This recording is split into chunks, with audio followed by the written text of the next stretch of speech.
This is what my face looks like after taking 1,000 men less than 12 hours ago. I told you girls, taking fluids for moisturizer is good for your skin. First of all, I've got two questions from my audience. Is this the battle of the sexes? And by sexes, I mean women seeking to pleasure a humongous amount of men for fame, attention, and freedom from the control of the patriarchy. And also, is the so-called radical feminism about to enter into a diabolical state in its quest for equality, women empowerment, and body liberation? I mean, think about it. But then again, this all began some months ago when Bunny posted a video calling attention to her quest for a desire to sleep with, in her own words, 130 barely legal 18-year-olds. Crazy, right? As promised, I'm outside Nottingham-Trent University, as I said I would, to pleasure as many uni students in 2 weeks. I want to sleep with 130 barely legal 18-year-olds. And you can go for as many rounds as you want, you can finish wherever you want. And the most I want to take in one night is 25, but I'll let you into a little secret. I did 30 on the first day alone. So come and get me on my knees and let me celebrate you getting into uni, boys. Now, taking a look at that video, reading her body language and her choice of words, such as barely legal 18-year-olds, come and get me on my knees, etc. and all that, you can see that on the surface that she's playing on the fantasy of guys to stimulate attention, and on the other hand, she's basically also baiting another group of people, and we'll get to know who those other group of people are in the course of this video. And as you'd expect, she got some wild reactions from the video, with some TikTok users calling her a pedophile and a lady even asking, how can she even do this? Well, she just did. And as if making a provocative video on her plea to sleep with 130 barely legal 18-year-olds wasn't enough, recently she came out with this wild claim that she had slept with over 1,000 men in a day, and by so doing beating both Lisa Sparks and Lady Phillips to the punch. In fact, according to her, she broke the sleeping with 1,000 men in one day record with some extra finishing touches on top to make it 1,057 instead. He was funny. I said to him, I don't know if you're drying me up or making me wet, but like I'm laughing. 500, 600, 800, 900. The big 1,000 was well and completely done. But any messages to the people that joined today that you want to say hi? Just thank you. Like, honestly, thank you so much. Because if it wasn't for you turning up, putting your... In fact, she said this, that the only reason she decided to make it an extra 57 men was because she took pity on the remaining guys on the queue, who have been waiting patiently for their own turn. Guys, how sick is that? After the whole sexual marathon, on January 12th, Bunny posted on her Instagram page saying, over 1,000 men in one day. Thank you to all barely legal, barely breathing, and the husbands. I wonder what she meant by that. The husbands. So, guys, ladies, if your man was there, man, sorry for you. Honestly, I've got to ask, how freaking possible is that?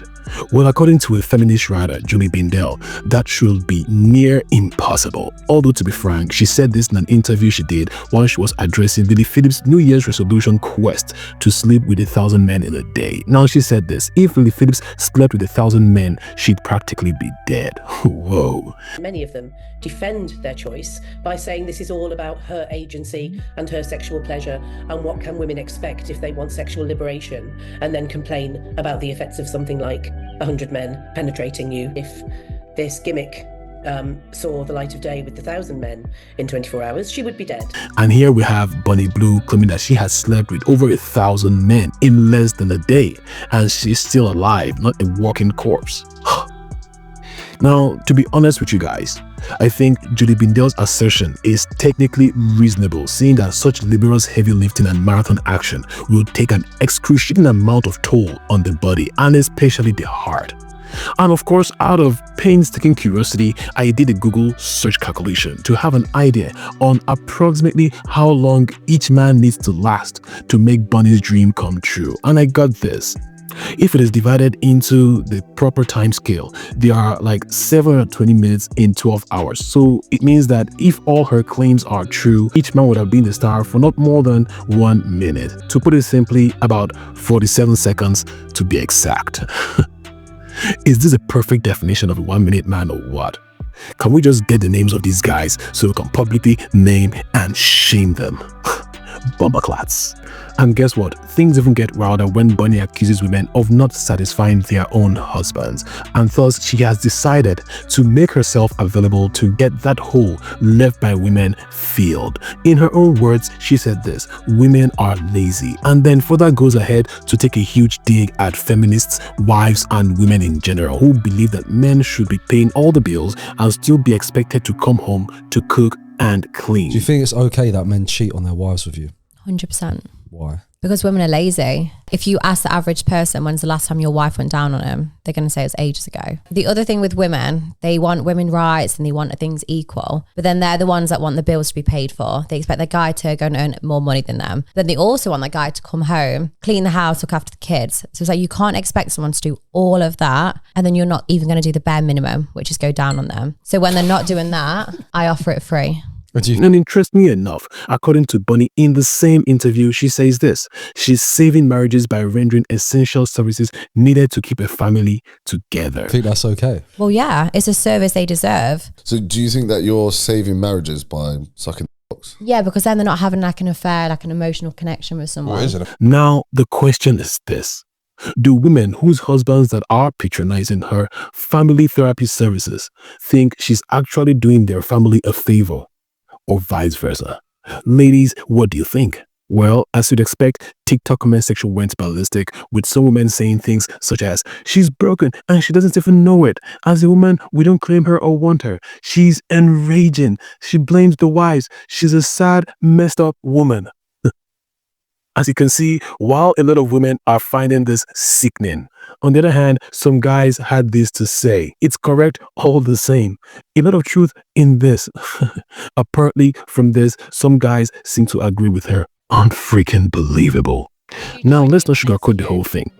The psychological implications are off the charts. Engaging in acts like this on a massive scale, physically and emotionally, takes a toll. A psychotherapist actually said this: extreme sexual escapades often masks deeper issues like validation-seeking, trauma, or even addiction. And for Bunny Blue, is this about fame, a coping mechanism, or both? Maybe she's trying to feel something, and spoiler alert, it's not the metaphorical hole she keeps referencing. And then there's the moral angle of the whole thing. Is society desensitizing itself to the point where these stunts are normalized? Let's not forget, the same internet that roasted Bunny also made Cash Me Outside girl Danielle Bregoli, aka Bad Barbie, a millionaire.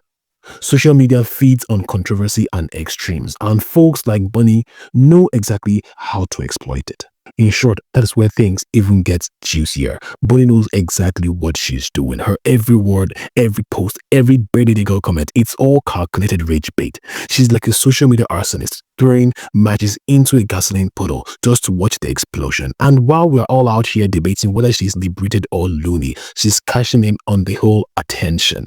Rage baiting is a well-documented phenomenon, and Bunny has perfected it. She's playing both sides like a fiddle, enraging women while feeding into male fantasies. It's manipulative, sure, but also disturbingly effective. This isn't just a stunt, it's a full-blown business model. Now, let's not act like Bunny is the first person to turn shock value into fame. Do you guys remember when Logan Paul filmed a controversial video in Japan's forest? Or when James Charles faced backlash over predatory behavior allegations? These internet stars didn't just survive their controversies, no, they practically monetized them.